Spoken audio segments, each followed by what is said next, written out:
Assalamualaikum warahmatullahi wabarakatuh. Apa kabar sahabat YouTube semuanya?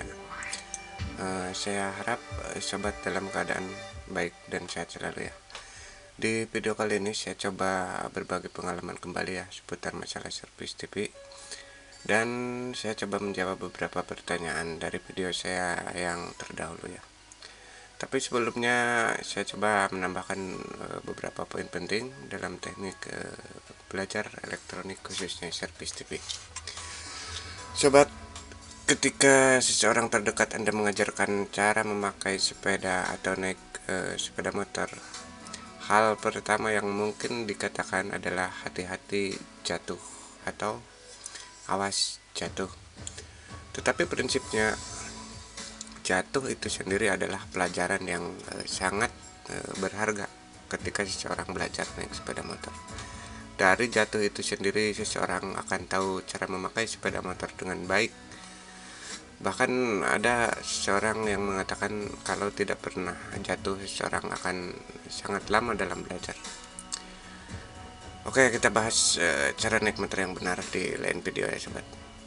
Kembali ke belajar servis TV. Sobat, mungkin pernah dengar kata hobi elektro atau elektro adalah hobi. Dan menurutku itu adalah sebuah kata dongeng. Seolah-olah kerumitan elektro itu harus kita lalui dengan senang hati. Ya, namanya juga hobi. Tetapi sisi baik di bidang elektro adalah perputaran nilai yang cukup tinggi. Dan sisi baiknya lagi, saingan cukup jarang ya terbukti yang mau belajar elektronik dalam satu kampung misalkan atau dalam satu desa itu hanya sedikit ya. Dalam kenyataan belajar servis elektronik, seringkali kita dihadapkan dengan masalah yang bahkan kita tidak mampu menyelesaikannya. Dan bagi seseorang yang belajar elektronik mungkin saja kegagalan itu membuat trauma yang mendalam ya. Sebenarnya kegagalan itu sendiri tak perlu membuat kita trauma ya atau berhenti di titik kegagalan, karena kerja keras dan gigih selalu membuahkan hasil. Amin. Semakin lama soldermu menyala, semakin dekat keberhasilan ya. Sobat, sekitar 20 tahun lalu saya memulai bidang ini ya. Tetapi sampai saat ini saya masih tetap merasa belajar. Gimana enggak sob? Tiap tahun kecanggihan elektro selalu bertambah atau berganti ya. Hari ini misalkan kita pelajari ini, misalkan esoknya ada ganti produk baru. Ketika saya mengerjakan sebuah mesin TV misalnya ya, seringkali saya hanya berniat menghabiskan waktu dalam batas konsentrasi saya, misalnya sekitar 2 jam. Selesai ya syukur, nggak selesai kita lanjut di kemudiannya. Tetapi dalam proses pengerjaannya bisa saja waktu yang dibutuhkan untuk menyelesaikan satu unit itu hanya sekitar 5 menit saja. Belajar servis elektronik perlu dibutuhkan rasa percaya diri ya, tetapi karena dibutuhkan kehati-hatian yang sangat tinggi dalam mengerjakan servis elektronik, seringkali saya membayangkan kalau sebuah unit atau sebuah mesin TV misalnya yang akan saya kerjakan akan saya anggap itu hal yang rumit. Beda halnya ketika sebuah unit dianggap gampang, biasanya kita malah lalai ya dalam mengerjakan dan malah kita mendapat kegagalannya karena mungkin dalam mengerjakannya kurang hati-hati ya. Dalam tanda kutip, hati-hati itu bukan berarti takut ya sob. Lanjut sobat, ketika sobat hanya mendengar sebuah kata, mungkin sobat hanya bisa mengingat sekitar 10% ya. Jika sobat mendengar dan melihat, maka sobat akan mengingatnya sekitar 20%. Itu menurut teori ya. Dan jika sobat memperbanyak praktek, maka nanti sobat bisa mengingatnya sekitar 90%. Lanjut ke pertanyaan sobat yang pernah sobat utarakan di video saya sebelumnya. tentang masalah cara mengukur tegangan mesin TV ya sobat. Kita balikan mesinnya.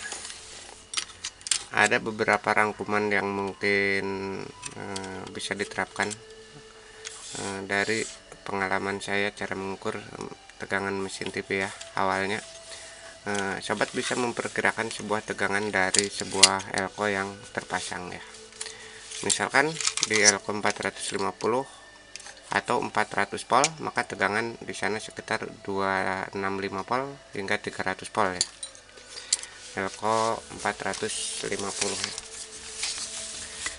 Jika 400 V atau 450 volt, maka tegangannya adalah sekitar 265 volt sampai 300.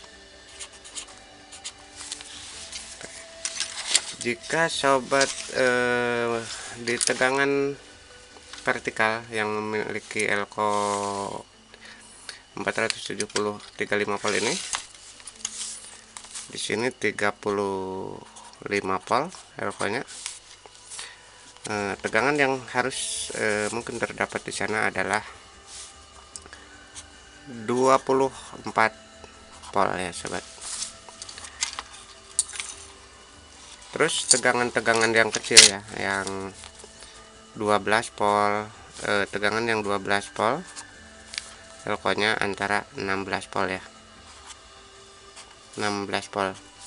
Di sini 12 volt, 9 misalkan, terus 8 dan 5 volt. Ini rata-rata tegangannya di sebuah mesin TV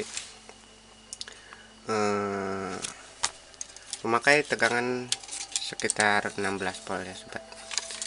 Di tegangan 185 sobat, ini yang ke sini elko-nya yang ini, tegangan 185 elko-nya adalah 250 volt ya sobat. Dan jika sobat kesusahan atau mengganti, sobat bisa menggantinya dengan elko 400 volt yang kecil ya, dari sebuah mesin neon misalkan. Sedangkan di tegangan 110 atau 115 elko-nya adalah mesti 160 volt ya. Elko ini bisa saja tertulis 200 volt ya. Biasanya elko semacam itu sobat nanti mudah ditemukan di misalkan di power supply atau di mesin Polytron terdahulu. Ini menggunakan elko 200 volt yang di seri ya. Elko ini bisa digunakan di tegangan 160 volt ya. Oke, dan jika tegangan ke speaker adalah tegangan 16 volt sobat, ini elko-nya biasanya 25 volt ya. Ini elko yang ini ya, yang ini tegangan. Terus transistor ini bisa diganti pakai transistor regulator ya. Kalau transistor horizontal bisa diganti pakai transistor regulator. Dan di mesin slim transistor horizontal ini adalah transistor regulator ya, bukan transistor horizontal. Semua TV bisa memakai ini sama ya. Kalau regulator kita ganti regulator, dipakai di mesin TV apa aja itu bisa digunakan ya. Terus ada yang bertanya tegangan atau tester bagian probe hitam ini simpan di mana? Ini simpan di elko ya, simpan di elko bagian masa. Ini adalah ground ini tersambung hingga ke tuner ini memakai ground ya.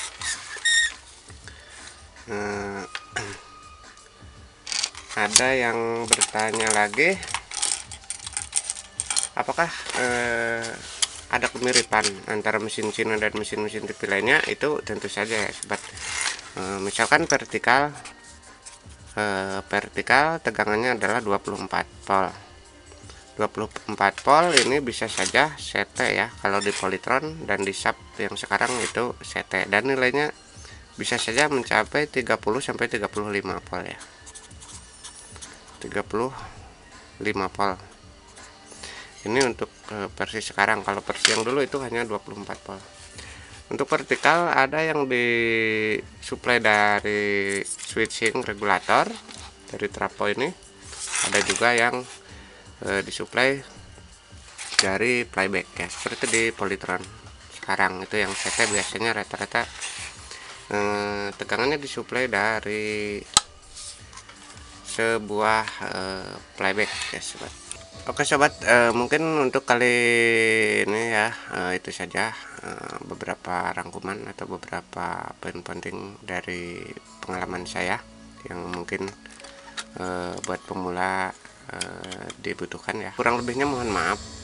Kita lanjut di video nanti ya, mungkin untuk pengalaman berikutnya atau cara-cara saya melakukan pekerjaan dalam bidang servis TV ya.